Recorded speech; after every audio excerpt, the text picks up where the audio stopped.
नमस्कार, मी डॉक्टर कविता Rane.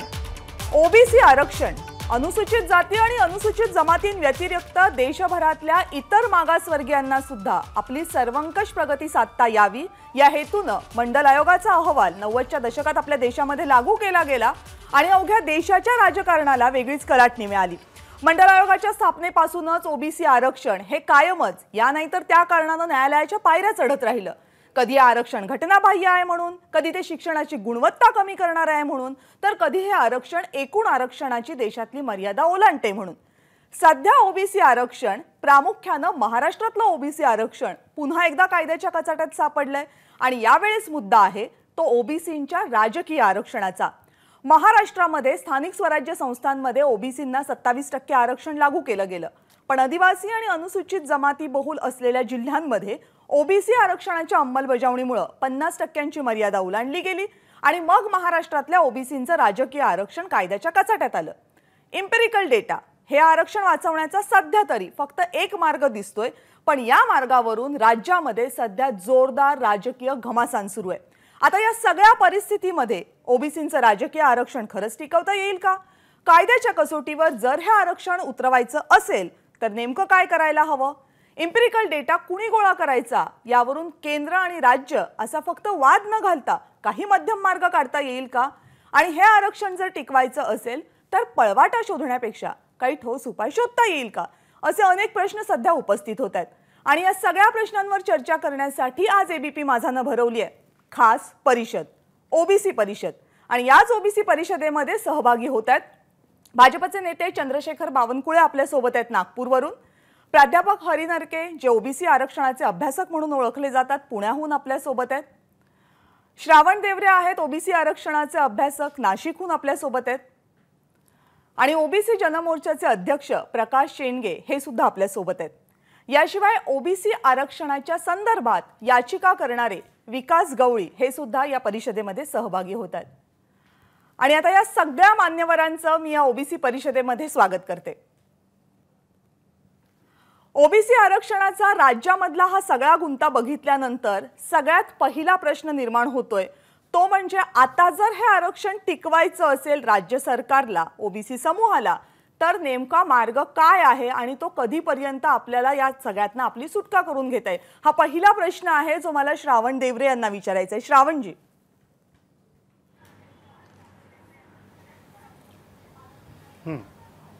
Hello hello hello, आवाज येतोय माझा? हॅलो हॅलो, माझा आवाज येत असेल तर मी तुम्हाला प्रश्न पुन्हा एकदा विचारते श्रावणजी की आता जो सगळा पेच निर्माण झालाय ओबीसींच्या राजकीय आरक्षणाचा महाराष्ट्रामध्ये, त्या पेचातून जर मार्ग काढायचा असेल तर आता काय मार्ग राज्य सरकारकडे उपलब्ध आहे?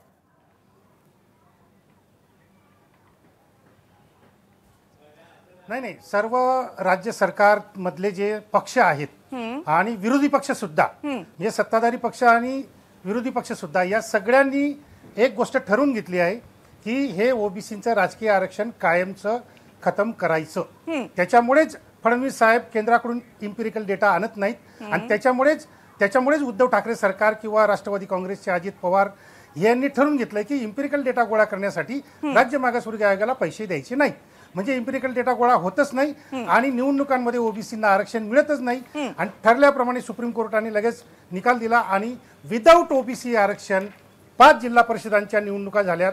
आता ही विदाऊट ओबीसी आरक्षण सगळ्या महानगरपालिका पालिका या सगळ्यांचं निवडणुका होत आहेत। म्हणजे सत्ताधारी पक्ष आणि विरोधी पक्षांनी जे काही षड्यंत्र रचलं त्याला आता यश येत आहे आणि ओबीसी आरक्षण नष्ट होत आहे। त्यामुळे यांच्याकडे हे आरक्षण मागणं मूर्खपणाचं ठरेल। अत्यंत सोपा उपाय, ओबीसी आरक्षण जर पुन्हा मिळवायचं असेल तर अत्यंत सोपा उपाय मी सांगितलेला आहे की सर्व राजकीय पक्षातले ओबीसी नेते यांनी सामूहिकपणे राजीनामे दिले पाहिजेत, आपापल्या पक्षाचे, आपापल्या पदांचे आणि आपापल्या मंत्रिपदाचे, खासदारकीचे, आमदारकीचे, नगरसेवक पदाचे राजीनामे दिले पाहिजेत या सगळ्या ओबीसींनी। आणि जाहीरपणे सांगितलं पाहिजे की जोपर्यंत तुम्ही सगळ्या पक्षांनी एकत्र येऊन जोपर्यंत तुम्ही आमचं ओबीसी आरक्षण मिळवून देत नाहीत तोपर्यंत ओबीसींचा या सगळ्या राजकीय पक्षांवर बहिष्कार असेल। असं जाहीर केलं पाहिजे बरं. या ओबीसी नेत्यांनी. बरं, पण तुम्ही एवढंसा छोटासा त्याग तुम्ही सत्ताधाऱ्यांना पण येते मी परत तुमच्याकडे, तुम्ही सत्ताधाऱ्यांना पण जबाबदार धरताय, तुम्ही विरोधकांनाही जबाबदार धरताय. प्रकाश शेंडगे आपल्या सोबत आहेत, दोघांनाही जबाबदार धरायचं का या सगळ्यासाठी? प्रकाश शेंडगेजी.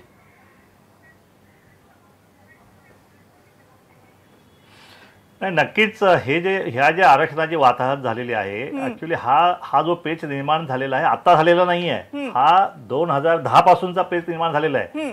पण तेव्हा कोणी याला गांभीर्याने घेतलंच नाही. ज्यावेळी 4 मार्चला ज्यावेळी हे आरक्षण थांबवलं गेलं, स्थगिती आली, त्यावेळी मात्र सगळे खडबडून जागे झाले. आणि ते विकास गवळी आता याचिका आपल्यासोबत आहेत, त्यांनी याचिका केली याच्यावर स्थगिती मिळावी म्हणून. आता ते कुठल्या पक्षाचे, हे काँग्रेस पक्षाचे कार्यकर्ते एकदा माझ्या कार्यक्रमात तेही होते. आता तो त्यांचा वैयक्तिक केस आहे की पक्षाच्या नेत्यांनी सांगितलं ह्याचं उत्तर ते देतीलच, परंतु त्यांच्या याचिकेवर हा स्थगिती आली 4 मार्चला. ठीक आहे, 4 मार्चला स्थगिती आली, पण कोर्टाने जे डायरेक्शन दिले की हा ट्रिपल टेस्ट तुम्ही कंप्लीट करा, की तुम्ही आयोग नेमा, तुम्ही त्याच्यामध्ये तुम्ही इम्पिरिकल डेटा गोळा करा आयोगामार्फत, आणि 50% आतमध्ये हे आरक्षण दिलं तर तुम्हाला हे ओबीसीचं आरक्षण जे आहे राजकीय तुम्हाला देता येऊ शकेल. पण हा जो आदेश आल्यानंतर ह्या आदेशाचं पालन करण्याची जबाबदारी जी आहे ती केंद्राची सुद्धा जबाबदारी होती. त्यांच्याकडे जो डेटा आहे तो डेटा देण्याची त्यांचंही कर्तव्य होतं, ते त्यांनी केलं नाही. त्याचप्रमाणे राज्य सरकारची जबाबदारी होती किंवा आयोगाला निधी देऊन, त्यांना यंत्रणा देऊन, त्यांना स्टाफ देऊन हा डेटा गोळा करण्याचं काम जे आहे, नैतिक जबाबदारी राज्य सरकारची होती, पण ती त्यांनी केली नाही. आणि आता सगळ्यांना आता पुन्हा ज्यावेळी स्थगिती आली, अध्यादेश काढला, अध्यादेशाला स्थगिती येणार आम्ही सांगितलं होतं. पण ह्या अक्षम्य आता आयोग स्थापन होऊन 6 महिने झालेत, 6 महिन्यामध्ये एक छदाम सुद्धा या आयोगाला दिला नाही. आता आज अजितदादा सांगतायत की आम्ही निधी देऊ, तिकडे भुजबळ साहेब म्हणतात की आम्ही 2 महिन्यामध्ये आम्हाला डेटा गोळा करू. पण गेली 6 महिने 9 महिने तुम्ही काय केलं? हा जो वेळ तुम्ही घालवला ह्याला जबाबदार कोण आहे? ही सगळी जबाबदारी सगळी केंद्र सरकार आणि राज्य सरकार दोघांची मिळून आहे. हा मुद्दा देवेंद्रनी सुद्धा उपस्थित केला की मुळात आयोग स्थापन करायला उशीर का झाला, आयोगाला निधी द्यायला उशीर का झाला. हे दोन्ही मुद्दे मला विचारायचे आहेत आणि मला वाटतं हरी नरके ज्यांनी अशा प्रकारच्या आयोगांवर काम केलेलं आहे ते याचं उत्तर आपल्याला बरोबर देतील. पण तत्पूर्वी तुम्ही जो आणखी एक मुद्दा उपस्थित केला होता, विकास गवळी नेमके कोणत्या पक्षाचे आहेत? विकास गवळीजी, जेव्हापासून मला असं नाही वाटत की हा निकाल येण्याच्या अगोदर तुम्ही कुठल्या पक्षाचे आहात किंवा तुम्ही ही याचिका का दाखल केली त्याची चर्चा फारशी झाली असेल, पण निकाल आला आणि तो ओबीसी आरक्षण त्या निकालामुळे रद्द ठरलं, त्यानंतर मात्र तुम्ही कोणत्या पक्षाचं ही चर्चा अवघ्या महाराष्ट्राच्या राजकीय वर्तुळात आहे. तुम्हीच आता स्पष्ट करा नेमकं याबाबत. सर्वप्रथम मी आपल्या सर्वांना मनापासून धन्यवाद देतो. अतिशय चांगली चर्चा आपण आपल्या चॅनलवर घडवून आणली आणि माझ्यासारख्या छोट्या व्यक्तीला आपण या ठिकाणी बोलण्याची संधी दिली. या ठिकाणी अतिशय चांगले वक्ते आहेत ज्यांनी आपलं आयुष्य ओबीसी साठी वेचलेलं आहे. हरी नरके सर आहेत, श्रावण देवरे सर आहेत, त्यानंतर शेडगे साहेब आहेत, बावनकुळे साहेब आहेत. या सगळ्यांना माहिती आहे की गेल्या पासून सातत्यानं आपण ओबीसी जनगणना करण्याचा प्रयत्न करतोय, ओबीसी जनगणनेची मागणी करतोय. म्हणून स्वर्गीय मुंडे साहेबांनी सुद्धा संसदेमध्ये हा विषय लावून धरला होता. गवळीजी, त्या मुद्द्याकडे येऊयात आपण. बराच वेळ आपल्याकडे चर्चा करायला. एक तुमच्यावर कायम आरोप होतोय की तुम्ही कोणत्या पक्षाचे आहेत, कोण तुम्हाला काँग्रेसचं म्हणतं, कोण तुम्हाला आणखीन दुसऱ्या कुठल्या पक्षाचं. का हे आरोप सतत तुमच्यावर होतात? तुम्ही राजकीय हेतून ही याचिका दाखल केली होती? त्याच विषयावर मी येतोय मॅडम. यामध्ये सातत्यानं ज्या वेळेला आपण ओबीसी जनगणनेची मागणी करतोय आणि ओबीसी जनगणनेची मागणी का करतोय तर 1931 ला ज्या वेळेला इंग्रजांच्या काळामध्ये ओबीसीचा ओबीसी होती आणि आरक्षण 27% मिळालं होतं. एससी एसटीला जर आरक्षण हे लोकसंख्येच्या प्रमाणात मिळते आणि ओबीसीला जर सरसकट 27% आरक्षण मिळते. ह्या 27% आरक्षण दिल्यामुळं विदर्भामध्ये ओबीसीवर अन्याय होतो तर मराठवाड्यामध्ये ओपन कॅटेगरीवर अन्याय होतो. नंदुरबारमध्ये फक्त 6 ते 7% ओबीसी असताना त्या ठिकाणी अननेसेसरी 27% आरक्षण दिल्या जाते, त्या ठिकाणी ओपन कॅटेगरीवर देखील अन्याय होतो. हा कुठेतरी प्रादेशिक असमतोल दूर, कारण विदर्भामध्ये मराठा समाज जवळपास 90% ओबीसी मध्ये इन्क्लूड आहे. पंजाबराव देशमुखांच्या कृपेमुळे कुणबी सर्टिफिकेट ज्या मराठ्यांना शेती करणाऱ्यांना मिळालं त्याच्यामुळं या ठिकाणी खूप मोठ्या प्रमाणामध्ये ओबीसी मध्ये मराठा समाज इन्क्लूड आहे. पण नेमकं मराठवाड्यामध्ये जर आपण गेलो तर त्या ठिकाणी मराठा समाज हा कुणबी सर्टिफिकेट त्यांना मिळत नाही किंवा ते ओबीसी मध्ये इन्क्लूड नाही, त्यामुळे त्या ठिकाणी ओबीसीची संख्या 27%च्या मे बी कमी असेल, परंतु आरक्षण तिथे 27% दिल्या जाते. आणि विदर्भामध्ये जर आपण आलो तर जवळपास 52 ते 54, 60% काही जिल्ह्यामध्ये ओबीसी आहे, त्या ठिकाणी आपण फक्त 27% आरक्षण देतो. त्याच्यामुळे या ठिकाणी विदर्भामध्ये अन्याय होतो. थोडक्यात हा जो प्रादेशिक असमतोल झालेला आहे, कुठं कमी कुठं जास्त, हा जो काही प्रकार आहे हा जर दूर करायचा असेल तर ओबीसी जनगणनेशिवाय हा प्रश्न तुम्ही निकाली जो निघू शकत मांडलेला नाही. मुद्दा आहे आणि की विदर्भामध्ये ओबीसींवर अन्याय होतोय आणि त्यामुळे तुम्ही ही ते तुमच्या याचिका दाखल करण्याचं एक प्रमुख कारण होतं. भाजपचे नेते चंद्रशेखर बावनकुळे माझ्यासोबत आहेत, ते विदर्भातलेच नेते आहेत. चंद्रशेखरजी, हा मुद्दा तुम्हाला पटतोय? विदर्भामध्ये ओबीसींवर अन्याय होत होता आणि म्हणून याचिका दाखल करावी लागली? त्यांना बोला. नाही, मला वाटतं की विकास गवळीला जो पहिला प्रश्न विचारला की ते कोणत्या पक्षाचे आहेत,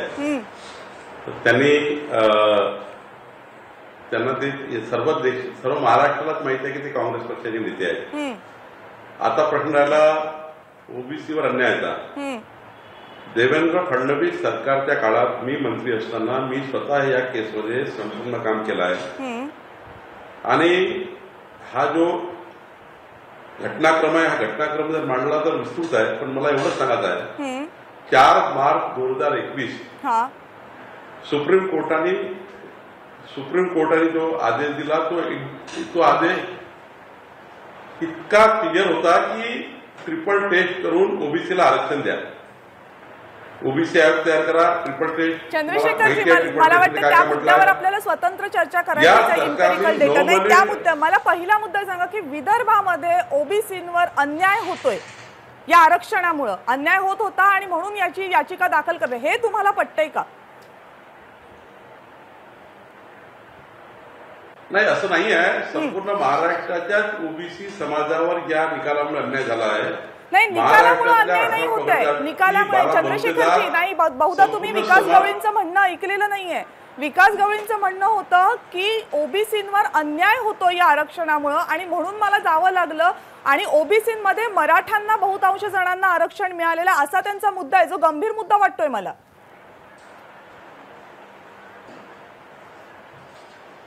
नाही, असं नाही आहे की ओबीसींना आरक्षण मिळालं पाहिजे याकरता संपूर्ण महाराष्ट्राला गरज आहे, ओबीसी मधल्या संपूर्ण जातींना गरज आहे. आणि त्यामुळे विकास गवळींचा मुद्दा जो आहे तो मला वाटतं की कुठल्या मुद्द्यावर ते बोलतात मला माहिती नाही आहे, पण महाराष्ट्राच्या सर्वच ओबीसी समाजांना आरक्षण मिळालं पाहिजे याकरता आम्ही सर्वांचं एकमत आहे, सर्वांनी त्याकरता काम करायचं आहे, सर्वच आम्ही काम करतो आहे. आज खरी परिषद काय आहे की खरी आज चर्चा कशी केली पाहिजे की हे आरक्षण कुणामुळे गेलं आणि मिळणार कसं परत मिळवण्याकरता काय काय करावं लागणार, या मला वाटतं यामध्ये गेलं पाहिजे. आणि विकास गवळीचं जे म्हणणं आहे की ओबीसींना त्यांच्या जनगणनेप्रमाणे आरक्षण मिळालं पाहिजे, ही गोष्ट खरी आहे की जनगणनेप्रमाणे आरक्षण मिळालं पाहिजे. पण या देशामध्ये जनगणनेच्या कायद्यात जो तयार झाला त्यामध्ये एससी एसटी आणि अदर्स 60 वर्षाच्या 70 वर्षाच्या सरकारमध्ये हा कायदाच बदलला नाही आहे. केंद्र सरकारने त्या ठिकाणी 70 वर्षामध्ये मागच्या कायदा जर दुरुस्त केला तरच ती जनगणना होऊ शकतं. आणि जनगणना झाली पाहिजे का तर 2021च्या सेन्ससमध्ये झाली पाहिजे या मताचा मी आहे. पण आतापर्यंत 2011 पर्यंत जनगणना झाल्या, याच्यामध्ये एसटी एसटी आणि अदर्स एवढंच मोजलं आहे, एवढंच केलं आहे. राहिला प्रश्न या आरक्षणाचा जनगणनेचा काही संबंध नाही. राज्य सरकारला स्वतः सुप्रीम कोर्टाने म्हटलं आहे, मी म्हटलं नाही आहे, सुप्रीम कोर्टाने म्हटलं आहे की राज्य सरकारने स्वतः इम्पेरिकल डेटा, स्टॅटिस्टिकल डेटा तयार करायचा आहे, स्थानिक स्वराज्य संस्था न्याय करायचा आहे, त्याच्यानंतर आरक्षण द्यायचं आहे. पण चंद्रशेखरजी, तुम्ही जे मांडताय त्याच्यामध्ये 2 मुद्दे आहेत. चंद्रशेखरजी, एक मिनिट, तुम्ही जे मांडताय 2 मुद्दे आहेत. एक तर तुम्ही म्हणताय की जातनिहाय जनगणना व्हावी, ओबीसींची जनगणना व्हावी, या मताचे तुम्ही आहात, आणि दुसरीकडे तुम्ही म्हणताय की आरक्षण आणि या जनगणनेचा संबंध नाहीये. ही 2 विरोधाभासी वाक्य आहेत का? प्राध्यापक हरिनरके, तुम्ही स्पष्ट करा. कविताजी, चंद्रशेखर बावनकुळे साहेब हे ओबीसीचे एक मोठे नेते आहेत आणि तेली समाजाचे नेते म्हणून सगळे ओबीसी त्यांना मानतात. पण त्यांनी आता जे काही मत मांडलं ते त्यांच्या पक्षाचं मत असू शकतं किंवा ते त्यांचं व्यक्तिगत मत असू शकतं. सुप्रीम कोर्टाच्या निकालाचा त्यांनी दाखला दिला. बावनकुळे साहेब, माझ्याकडे इथे सुप्रीम कोर्टाचा निकाल आहे, तुम्ही जे म्हणताय तसा तो निकाल नाही, हे मी तुम्हाला वाचून दाखवून सांगतो. सुप्रीम कोर्टाच्या विकास किसन गवळी केसच्या निकालाचं पान नंबर 29 आपण पहा. शेवटच्या ओळीमध्ये पान नंबर 29 वर म्हटलंय, the state had sought directions against that party to furnish census data on the basis of which analysis could be done by the state for providing reservation to OBCs. त्यामुळे राज्य सरकारने अशी मागणी केली होती सुप्रीम कोर्टामध्ये की हा जो सेन्सस डाटा मोदी सरकारकडे आहे तो आम्हाला मिळावा. याचा उल्लेख सुप्रीम कोर्ट निकालामध्ये करतं आणि पुढे असं म्हणतं की लोकल बॉडीजमधलं हे आरक्षण परत आणण्याच्यासाठी the state is free to pursue with the Union of India for getting requisite information in which can be then made available to the dedicated commission. राज्याने नेमलेल्या आयोगाला ही माहिती देऊन त्याच्यावर आयोग काम करेल आणि त्याच्या आधारे सरकारला निर्णय घेता येतील असं माननीय सुप्रीम कोर्टाने स्पष्टपणे निकालात म्हटलंय. विकास किसन गवळी निकालामध्ये सेन्ससचा डाटा 2011 सालचा जो राज्य सरकारने मागितला होता त्याच्यावर सुप्रीम कोर्टाने म्हटलं की राज्याने तो डेटा केंद्राकडनं मिळवावा. केंद्राकडनं मिळवायला त्यांना परवानगी आहे, त्यांना तसा अधिकार आहे. त्यामुळे बावनकुळे साहेब जे वारंवार सांगतायत की केंद्राचा संबंध नाही, केंद्राचा संबंध नाही, बावनकुळे साहेब जरा एकदा निकालपत्र वाचा ना कृपा करून. तुम्ही मोठे नेते आहात, माजी मंत्री आहात, तुम्ही भाजपचे फार मोठे नेते आहात, आम्ही तुम्हाला मानतो, पण तुम्ही जरा कृपा करून निकालपत्र वाचा ना एकदा परत. पूर्ण निकाल वाचून सांगतो आहे की सुप्रीम कोर्टाने स्थानिक स्वराज्य संस्थांना डेटा तयार करावा, त्या डेटावर राज्याच्या अंतर्गत ओबीसी आरक्षण द्यावं. हे राज्य सरकारची जबाबदारी आहे. केंद्राचा एसीबीसी डेटाचा संबंध नाही आहे. केंद्राचा एसीबीसी डेटा हा या आरक्षणाला लागू होत नाही. या आरक्षणाला राज्य सरकारने डेटा तयार करायचा आहे, सुप्रीम कोर्टाने स्पेसिफिक म्हटलं आहे. आणि त्यामुळे राज्य सरकारची जबाबदारी आहे ओबीसी आयोग तयार करून, जसं मराठा आरक्षणाचा डेटा आपण तयार केला 3 महिन्याच्या आत देवेंद्र फडणवीस सरकारने डेटा तयार केला. या सरकारने डेटा तयार करायचा हे सुप्रीम कोर्टाने म्हटलं आणि स्थानिक स्वराज्य संस्थांनी हे करावा असं सुप्रीम कोर्टाने म्हटलं. चंद्रशेखरजी, डेटा कुणी तयार करायचा याच्याबद्दल प्राध्यापक हरी नरके यांचं जे मत आहे त्याच्यापेक्षा वेगळं तुमचं मत आहे. त्यामुळे आता प्रश्न असे उपस्थित होतात की हा डेटा कुणी तयार करायचा, राज्यांनी की केंद्राने असलेला डेटा द्यायचा की नाही, याभोवती ही चर्चा गेले काही दिवस फिरते आणि मला वाटतं त्याच्यावर आणखीन स्पष्टीकरण होणं गरजेचं आहे. ही चर्चा सुरू ठेवणार. एक छोटासा ब्रेक घेतो या विशेष कार्यक्रमामध्ये. इथे ब्रेक नंतर परत येऊयात ओबीसी परिषदेमध्ये. ब्रेक नंतर ओबीसी आरक्षण परिषदेमध्ये आपल्या सगळ्यांचं पुन्हा एकदा स्वागत आहे. ब्रेक पूर्वी जेव्हा आपण चर्चा करत होतो मुद्दा होता की इम्पेरिकल डेटा गोळा करायचा असेल तर त्यासाठी लागणारा जो महत्त्वपूर्ण डेटा आहे तो नेमका कुणी गोळा करायचा, आणि जर केंद्र सरकारकडे याचा काही डेटा ऑलरेडी गोळा केलेला असेल तर तो केंद्र सरकार का देत नाहीये. चंद्रशेखर बावनकुळे यांचं म्हणणं असं आहे की केंद्र सरकारनं हा डेटा देण्याचा काही संबंध नाहीये. तर ओबीसी आरक्षणाचे अभ्यासक आणि ओबीसी आरक्षणाचे राज्यातले अनेक नेते यांचं मात्र म्हणणं आहे की तो डेटा दिला गेला पाहिजे. प्राध्यापक हरी नरके, या मुद्द्यावर चर्चा करताना एक महत्त्वाचा मुद्दा आणखीन उपस्थित होतो, तो म्हणजे मुळात जर राज्याकडे आयोग असेल आणि राज्यानं त्यासाठी योग्य ती निधीची तरतूद केली असेल तर हा डेटा गोळा करायला राज्य सरकारला नेमकी अडचण काय? याला खूप वेळ लागतो, करता येत नाही, काय अडचण आहे? बघा कविता, मला राज्य सरकारची बाजू घ्यायची नाही. मला इक्वली केंद्र सरकारकडे तयार असलेला डेटा केंद्र सरकार का देत नाही, जो सुप्रीम कोर्टाने राज्य सरकार घेऊ शकतं आणि त्याचा उपयोग करता येतो असं निकालपत्रात म्हटलं. मी ते वाचून दाखवलं.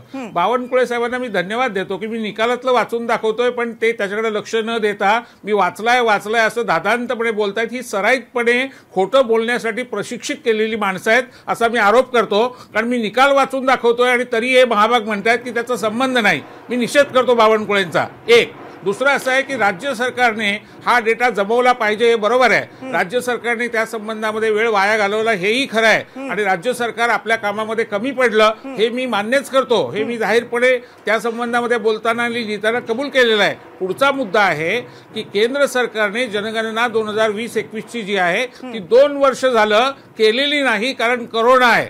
रोहिणी आयोग केंद्र सरकारने नेमला, त्या आयोगाला काम करायला जमत नाही म्हणून 1 वर्ष मुदतवाढ दिली, कारण करोना आहे. म्हणजे केंद्राला करोना आहे आणि राज्याला करोना नाहीये का?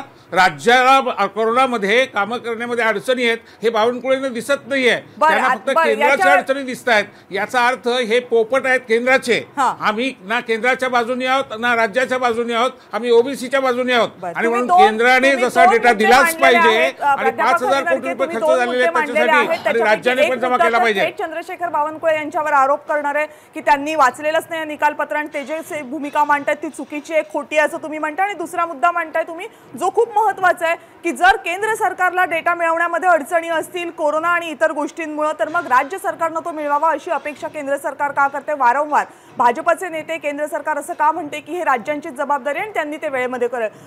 बावनकुळे सर, तुमचं उत्तर या दोनही मुद्द्यांवर.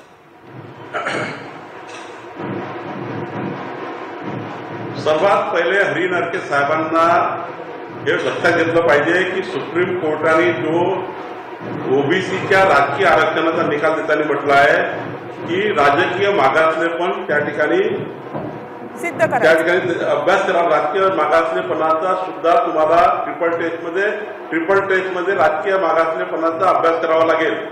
एससीबीसीच्या डेटामध्ये राजकीय मागासलेपणाचा त्या ठिकाणी कुठे उल्लेख नाही आहे. राजकीय मागासलेपण जाहीर करायचं असेल तर राज्य संस्था निराकरामध्ये असं म्हटलं आहे. एससीबीसीच्या डेटामध्ये तुम्हाला राजकीय मागासलेपण जास्त त्या ठिकाणी प्रूव्ह करता येत नाही आहे. आणि हरी नरके साहेब हे विचारवंत सोडून त्या ठिकाणी या सरकारचे पोपट बनले आहे. या सरकारकरता पोपट बनले आहे. आणि मी सुप्रीम कोर्टचा निकालाचं एक पान वाचलेला आहे, एक पान वाचला आहे. त्यांना या मागच्या देवेंद्र फडणवीस सरकारच्या कुठल्या तरी विषयाची चीड त्यांच्या मनात आहे आणि ती चीड विचारात घेऊन ते देवेंद्र फडणवीस सरकारवर नेहमी आरोप करत राहतात. इम्पेरिकल डेटा हा राजकीय मागासलेपणा सिद्ध करण्याकरता पाहिजे. एससीबीसीच्या डेटामध्ये केंद्र सरकारच्या डेटामध्ये हा मुद्दा खूप महत्वाचा आहे. बावनकुळेजी, मुद्दा खूप महत्वाचा आहे की केंद्र सरकारकडे जो एससीबीसीचा डेटा आहे, जो मागितला जातोय, जो अनेक सध्या योजनांसाठी केंद्र सरकार वापरते असं म्हटलं जातंय, तो डेटा राजकीय आरक्षण टिकवण्यासाठी, जो राजकीय आरक्षण मागासलेपण सिद्ध करण्यासाठी इम्पेरिकल डेटा गोळा करायचा आहे, तो सिद्ध करण्यासाठी पुरेसा नाही असं तुमचं म्हणणं आहे. प्रकाश शेंडगे आपल्यासोबत आहेत. प्रकाशजी, हा मुद्दा तुम्हाला पटतोय का की केंद्र सरकारकडचा एससीबीसीचा डेटा राजकीय मागासलेपण सिद्ध करण्यासाठी उपयोगी नाही, पुरेसा नाही?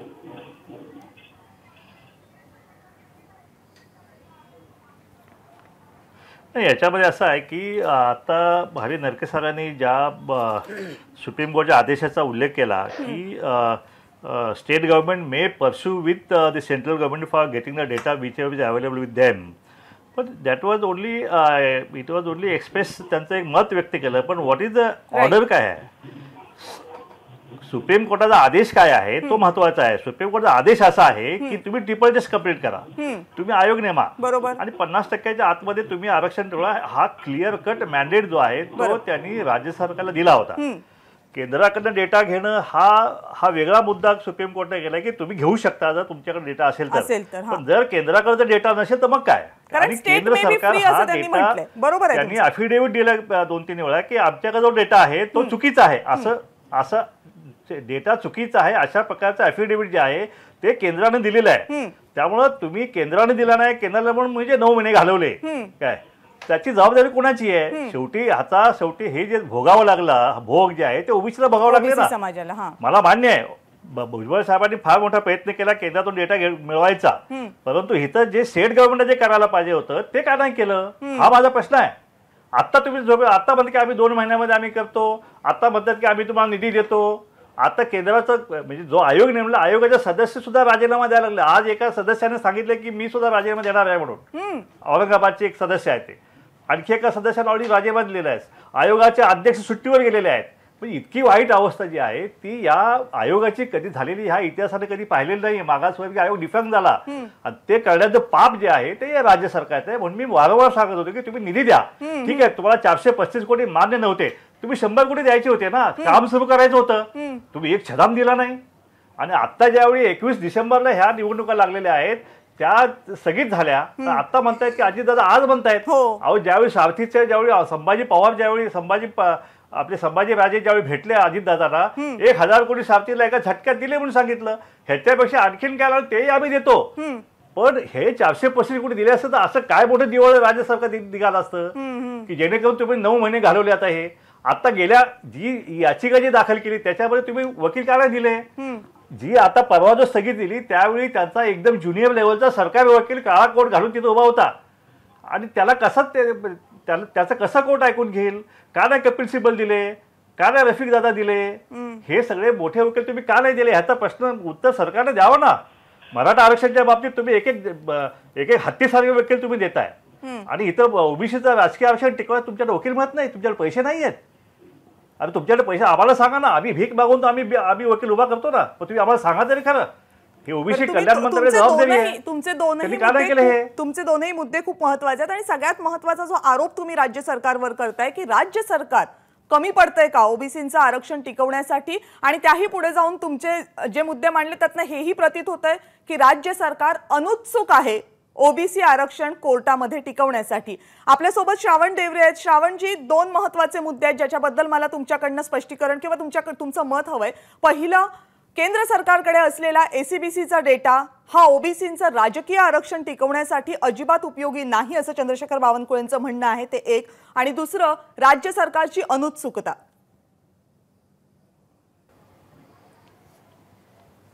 नाही, हे बघा, ते बावनकुळे असं आहे की संघ भाजपचा माणूस असला की त्याला दादांत खोटं बोलण्याची परवानगी मिळून जाते. काही दादांत खोटं बोलायचं आणि लोकांची दिशाभूल करायची. हे बघा, एससीसीसी 2011 हा जो कायदा त्यावेळच्या आर्थिक आणि जातीय जनगणनेसाठी बनवण्यात आला, त्या कायद्यामध्येच एक तरतूद अशी करण्यात आलेली आहे की या जनगणनेतून गोळा होणारा डेटा कोणत्याही संस्थेला किंवा कोणत्याही शासकीय व्यवस्थापनाला देण्यास केंद्र सरकार बंधनकारक राहणार नाही. अगदी सुप्रीम कोर्टाने जरी मागितला तरी तो सुप्रीम कोर्टाला देता येणार नाही, अशी कायद्याची तरतूद त्यावेळच्या काँग्रेस सरकारने तेव्हाच करून ठेवलेली आहे. त्यामुळे केंद्राने डेटा दिलाच पाहिजे असं बंधन कुणीही घालू शकत नाही. परंतु तरी सुद्धा मध्य प्रदेशच्या भाजप सरकारचे शिवराज सिंग चौहान हे जे मुख्यमंत्री आहेत हे दिल्लीला गेलेत आणि ताबडतोब एससीसीसी 2011 जनगणनेचा डेटा ताबडतोब घेऊन आलेत. आणि त्याच वेळेस महाराष्ट्रामध्ये फडणवीस साहेब मुख्यमंत्री होते. हे फडणवीस साहेब फक्त पत्रच लिहित बसले की डेटा द्या. आता जर तो शिवराज सिंग चौहान साहेबांना भेटू शकतो तर फडणवीस साहेबांना का भेटू शकत नाही. आता याच्याबद्दल जर कोणाला कारण विचारलं तर एखाद्याने जर असं कारण सांगितलं की शिवराज सिंग चौहान हे ओबीसी मुख्यमंत्री होते म्हणून त्यांनी प्रयत्न करून तो मिळवून आणला आणि फडणवीस साहेब हे ब्राह्मण मुख्यमंत्री होते. तुमच्यासाठी महत्वाचा आहे, जो डेटा मध्य प्रदेशला मिळू शकतो, मध्य प्रदेशच्या मुख्यमंत्र्यांना मिळू शकतो, तो महाराष्ट्राच्या मुख्यमंत्र्यांनी मागितल्यानंतर का मिळू शकत नाही? देवेंद्र फडणवीसांनी जेव्हा मागितला तेव्हा का मिळाला नाही? हरिण त्या ठिकाणी पुन्हा राजकीय आरोप करण्याचा प्रयत्न होतो आहे. महाराष्ट्र सरकारला सुद्धा एससीसीचा डाटा हा वापरता तो आणलाच आहे. या सरकारकडे अवेलेबल का डाटा एससीसीचा राजकीय आरक्षणाकरता तो डेटा वापरता येत नाही. म्हणूनच शिवराज सिंग चौहान वापरताय ना. बावनकुळेजी 1 मिनिटासाठी आपण हा मुद्दा बाजूला ठेवूयात की तो डेटा आपल्याकडे आल्यानंतर आपल्या उपयोगासाठी तो वापरता येईल. बावनकुळेजी 1 सेकंद ऐकून घ्या. मुद्दा असा आहे की तो डेटा उपलब्ध झाल्यानंतर जर तो ओबीसींचं राजकीय आरक्षण टिकवण्यासाठी वापरता येणार नसेल तर तो कदाचित वापरला जाणार नाही. मात्र जर राज्याला असं वाटत असेल की जो डेटा महत्वाचा आहे तर तो डेटा पुरवण्यामध्ये अडचण काय आहे? आता त्यांनी सांगितलं देवरे साहेबांनी की तो डेटा जेव्हा मनमोहन सिंग सरकार असताना तो डेटा कुठल्याच सरकारला देता येणार नाही असं जर देवरे साहेब एक साईडला म्हणतात, मग मध्य प्रदेश सरकारला कसा मिळाला? त्यांचा पुढचा आरोप हा पण आहे की तो मध्य प्रदेश सरकारला मिळाला. ते खोटं बोलतायत, ते खोटं बोलतायत, ते काहीतरी या ठिकाणी रोहिणी आयोग. अच्छा, म्हणजे त्यांनी हे म्हटलं की काँग्रेस सरकारनं अट घालून ठेवली तर ते खरं बोलतायत, आणि त्यांनी हे म्हटलं की मध्य प्रदेश सरकारला डेटा दिला तर ते खोटं बोलतायत. आणि मध्य प्रदेश सरकारने वगैरे असं केलं नाही आहे. ते जाणूनबुजून देवेंद्र फडणवीस सरकारला काउंटर करण्याकरता मध्य प्रदेश सरकारचं नाव वारंवार घेत आहे. मी तुम्हाला वारंवार सांगतोय, सुप्रीम कोर्टाने ट्रिपल टेस्ट का सांगितली? राजकीय आरक्षण जर जायचं असेल तर राजकीय मागासले पण सिद्ध करावं लागेल, म्हणून ट्रिपल टेस्ट करायचं म्हटलं आहे. ट्रिपल टेस्टचाच अर्थ असा आहे.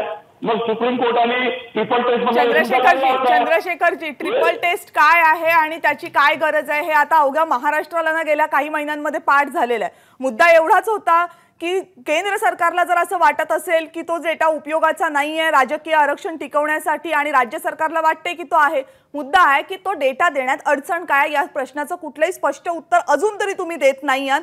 ह्याच प्रश्न घेऊन पुन्हा एकदा तुमच्याकडे येईल. आता एक छोटासा ब्रेक घेतो या चर्चेमध्ये. पाहत रहा ओबीसी आरक्षण परिषद.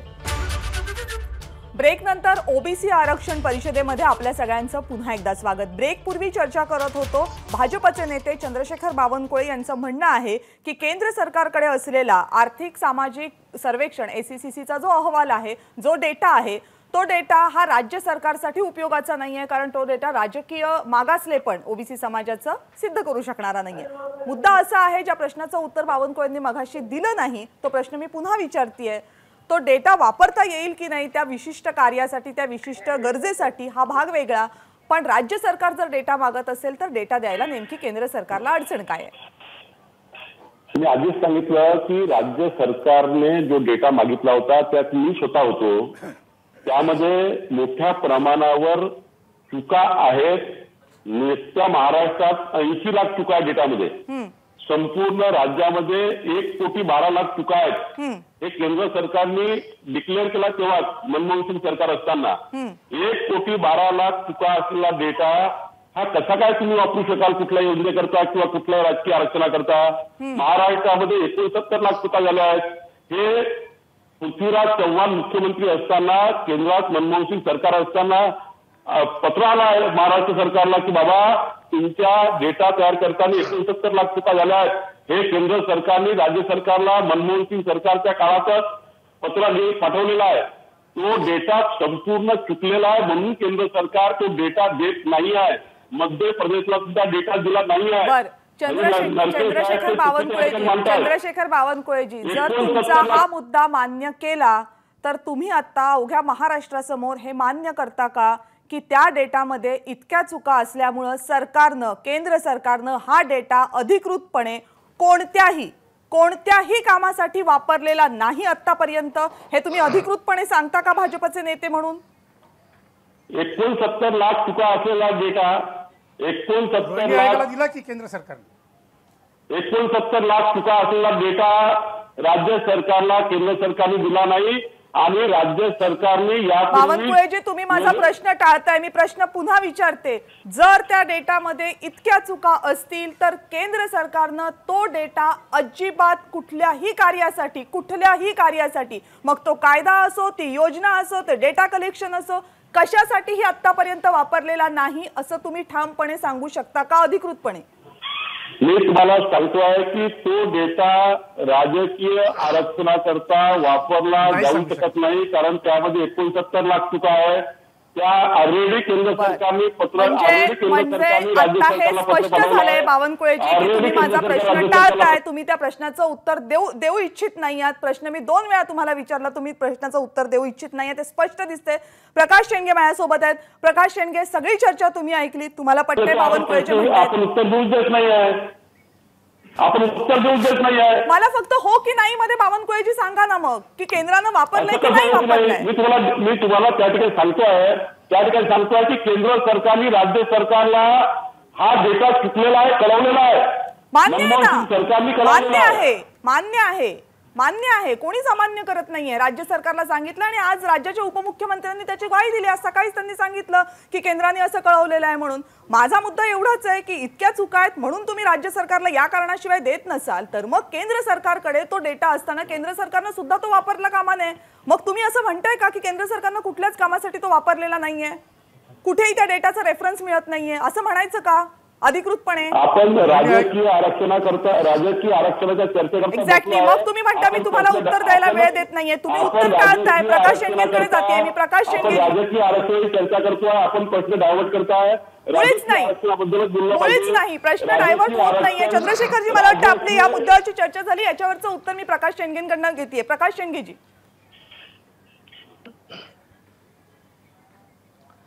नाही, जर देवरे साहेबांनी जसा त्याचा उल्लेख केला की तो जो डेटा जो आहे तो शिवराज सिंग चौहानांना मुख्यमंत्री असताना त्यांना तो डेटा दिला गेला आहे आणि त्या आधारे त्यांनी तिथं काम केलेलं आहे. त्या आधारे मग अशा प्रकारे डेटा जर मध्य प्रदेश सरकारला जर देता येत तो, मग महाराष्ट्र सरकारला डेटा देण्यामध्ये कसली अडचण आहे? अडचण असता कामा नये. पण तरी सुद्धा जर हे केंद्र सरकारचा हा डेटा देण्यासाठी भले चुकीचा असो किंवा सही असू द्या, ते आयोग बघेल ना काय असेल ते डेटा. तर तुम्ही द्या ना, तुमच्याला असेल तर. तेवढा वेळ वाचला असता.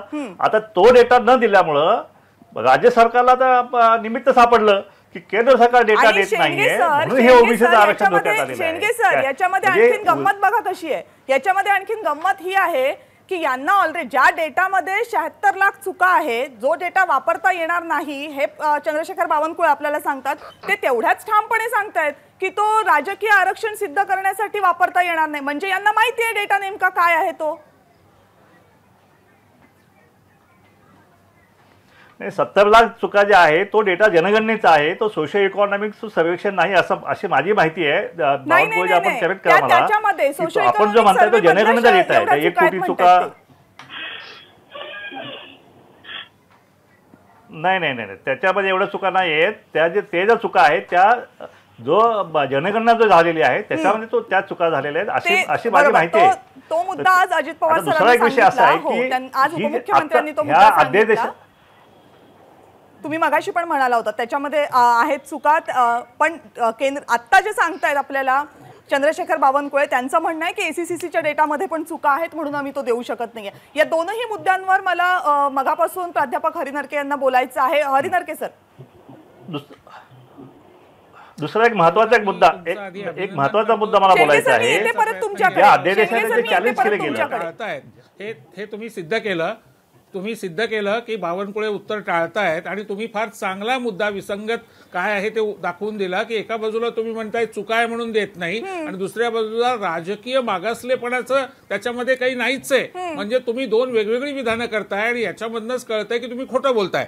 आता कविता, अगदी एका वाक्यामध्ये 3 पुरावे मी तुमच्या समोर ठेवतो. हे आहे मोदी सरकारने लिहिलेलं पत्र फडणवीस सरकारला आणि या पत्रामध्ये फडणवीस सरकारला मोदी सरकारने असं कळवलंय. मी वाक्य वाचून दाखवतो.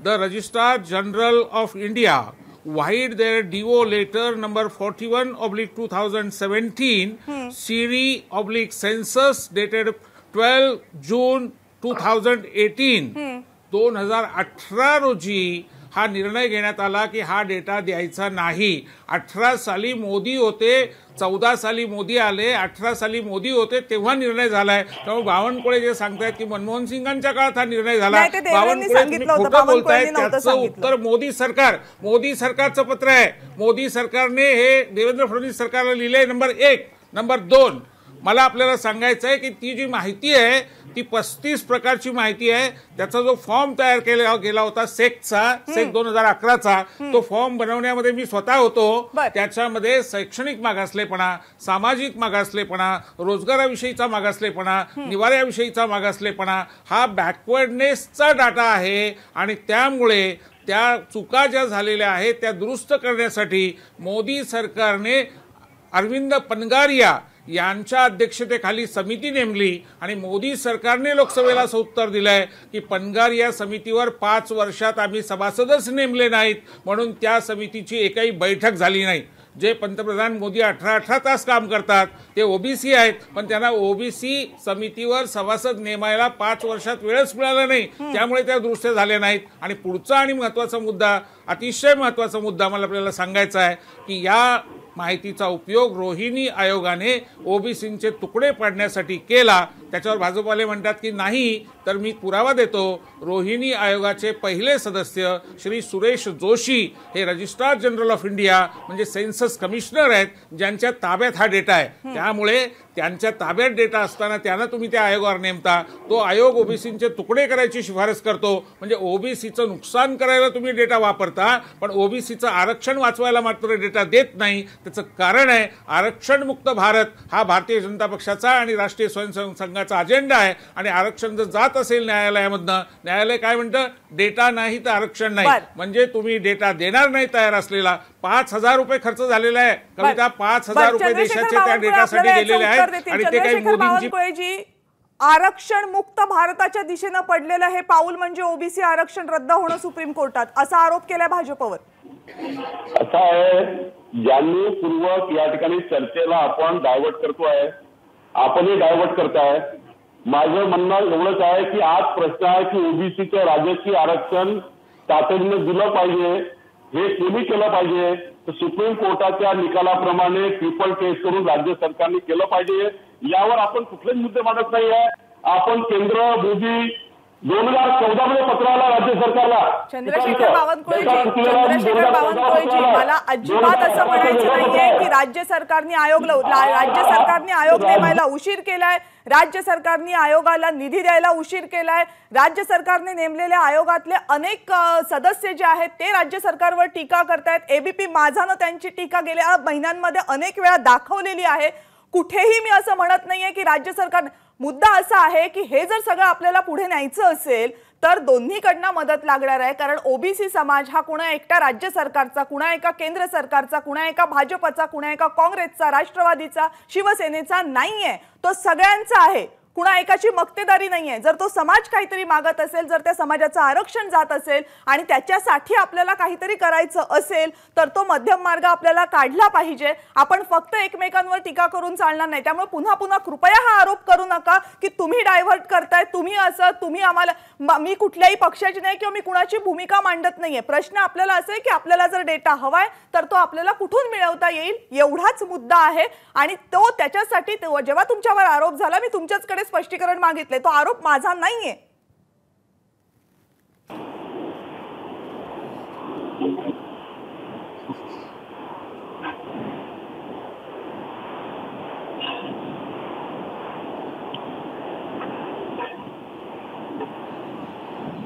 आवाज येतोय बावनकुळेजी माझा? आवाज गेला आता येतोय.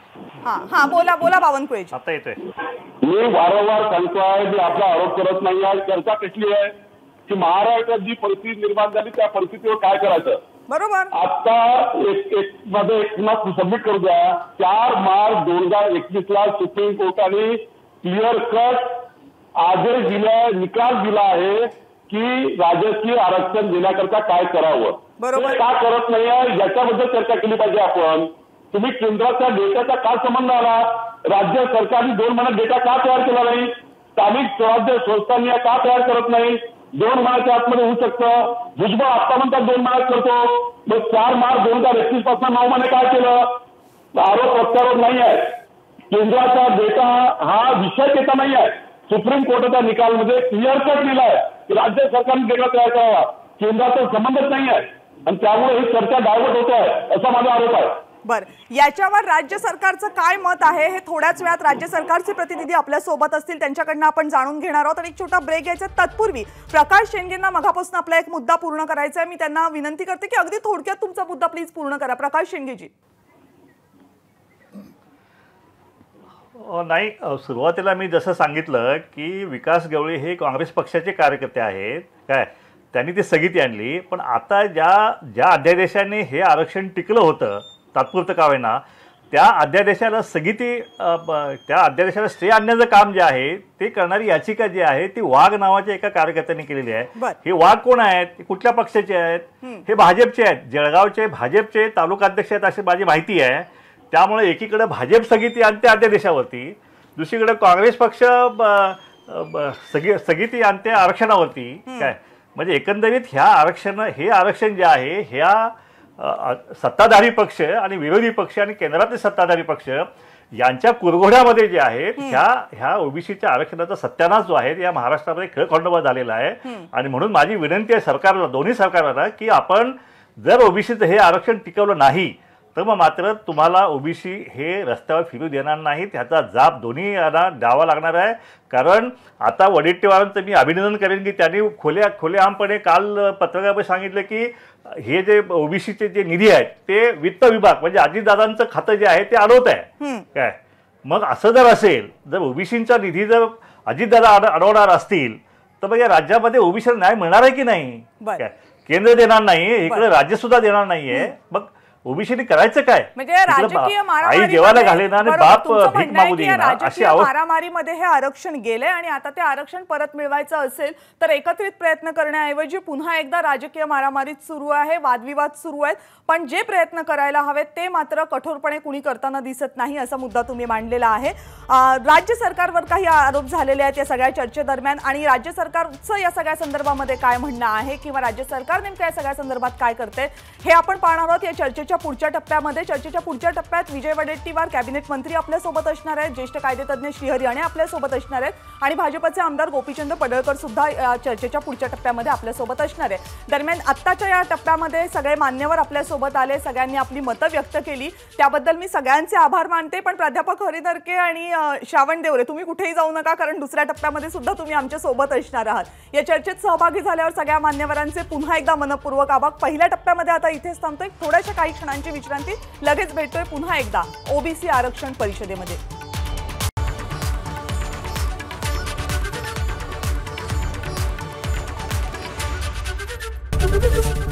एबीपी माझा, उघडा डोळे बघा नीट.